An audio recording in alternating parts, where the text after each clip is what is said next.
যেহেতু এখন ফ্যাসিস্ট মুক্ত বাংলাদেশ, হাসিনা মুক্ত বাংলাদেশ, স্বৈরাচারী মুক্ত বাংলাদেশ, মুক্ত আকাশে মুক্ত বাতাসে আমরা এখন পরিচ্ছন্ন নিঃশ্বাস নিচ্ছি। প্রিয় দর্শক শ্রোতা, আজ 28শে ফেব্রুয়ারি চট্টগ্রাম নগরীর বন্দর থানার আওতাধীন হালিশহর মুনিরনগর 37 নং ওয়ার্ডস্থ কাজীপাড়া এলাকায় আমরা বাংলাদেশের উদ্যোগে এক ইফতার সামগ্রী বিতরণ অনুষ্ঠানের আয়োজন করা হয়। উক্ত অনুষ্ঠানে আমরা বাংলাদেশের চেয়ারম্যান জনাব কফিল উদ্দিন সহ সংগঠনের বিভিন্ন নেতৃবৃন্দ উপস্থিত ছিলেন।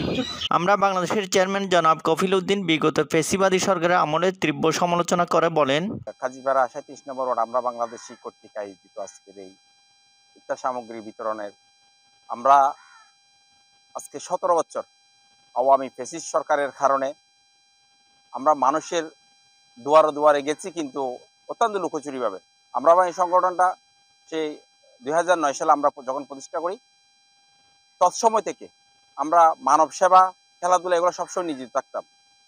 2015-16 সালের দিকে এসে আমাদের একটি প্রোগ্রাম এই মাঠে অনুষ্ঠিত হয়েছিল। অর্ধেক চলাকালীন আওয়ামী ফ্যাসিস্টের কারণে এবং পুলিশের আমাদের লাঠিচার্জের কারণে আমাদের অনুষ্ঠানটা মাঝপথে পণ্ড হয়ে যায়। আমরা এই অনুষ্ঠানটা ছিল আমাদের গরিব দুঃখী মানুষের মাঝে কিছু সামগ্রী বিতরণ, স্কুলের গরিব এবং মেধাবী ছাত্রদের মাঝে শিক্ষা উপকরণ বিতরণ অনুষ্ঠান ছিল। কিন্তু আওয়ামী ফ্যাসিস্ট সরকারের পেটুয়া বাহিনী পুলিশ এসে আমাদের সেই ইয়াকে পণ্ড করে দেয়। তারপর আমরা এক ধরনের গোপনে গোপনে মানুষের সামাজিক কাজে আমরা নিয়োজিত থাকতাম। আজ 17 বছর এসে ছাত্র জনতা, বিএনপি, যুগপৎ আন্দোলনের মাধ্যমে শহীদ সাইদ ওয়াসিম সহ অসংখ্য প্রাণীর বিনিময়ে এই ফ্যাসিস্ট হাসিনা এই দেশ থেকে বিতাড়িত হইতে বাধ্য হয়েছেন।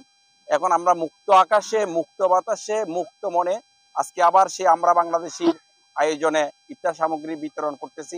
পরে উক্ত অনুষ্ঠানে আমরা বাংলাদেশের আরও কয়েকজন সদস্য বক্তব্য রাখেন। ফ্যাসিবাদ মুক্ত বাংলাদেশে আজকে আমরা বাংলাদেশের পক্ষ থেকে এই আয়োজনটি করতে পেরে আমাদের এই আয়োজনটির সবচেয়ে আমাদের প্রিয় নেতা, আমাদের উদ্যোক্তা, আমরা বাংলাদেশের সম্মানিত চেয়ারম্যান আমাদের কপিল ভাইয়ের উদ্যোগে আজকে এই ইফতার সামগ্রী বিতরণ অনুষ্ঠান।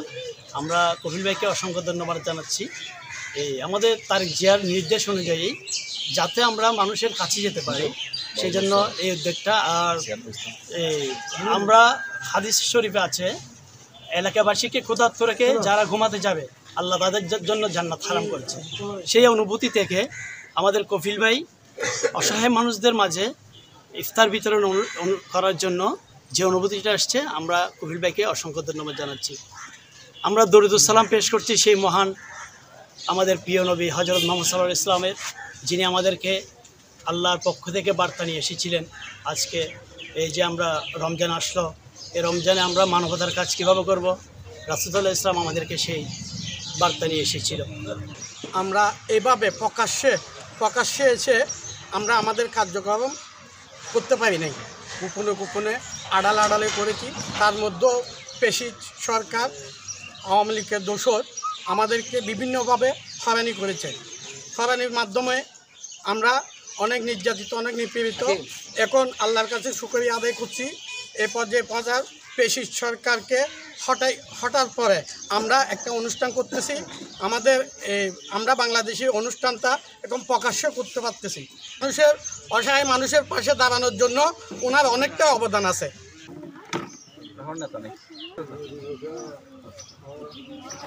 ইফতার সামগ্রী বিতরণের পর পুনরায় আমরা বাংলাদেশের চেয়ারম্যান জনাব কফিল উদ্দিন আগামীতে স্থানীয় এবং জাতীয় নির্বাচনে বিএনপি মনোনীত প্রার্থীর পক্ষে সবাইকে ঐক্যবদ্ধভাবে কাজ করার আহ্বান জানিয়ে অনুষ্ঠানের সমাপ্তি ঘোষণা করেন। এটা সম্মিলিত প্রচেষ্টার একটা ছোট্ট নিদর্শন। এভাবে যদি সবাই এগিয়ে আসে, আমাদের এখানে যদি সবাই এটার জন্য এগিয়ে আসে, সমাজসেবার জন্য সবাই এগিয়ে যদি আসে, তাহলে আমার মনে হয় না আমার আশেপাশে কোনো মানুষ ক্ষুধার্ত থাকবে। কিংবা মাহে রমজান, আল্লাহ রাব্বুল আলামিনের হযরত মুহাম্মদ সাল্লাল্লাহু আলাইহি ইসলামের যে রমজানের যে শিক্ষা, সেই শিক্ষায় মনে আমরা কিছুটা আমরা প্রতিফলিত করতে পারি, তাহলে আমাদের আশেপাশে কোনো মানুষ না খেয়ে থাকবে না।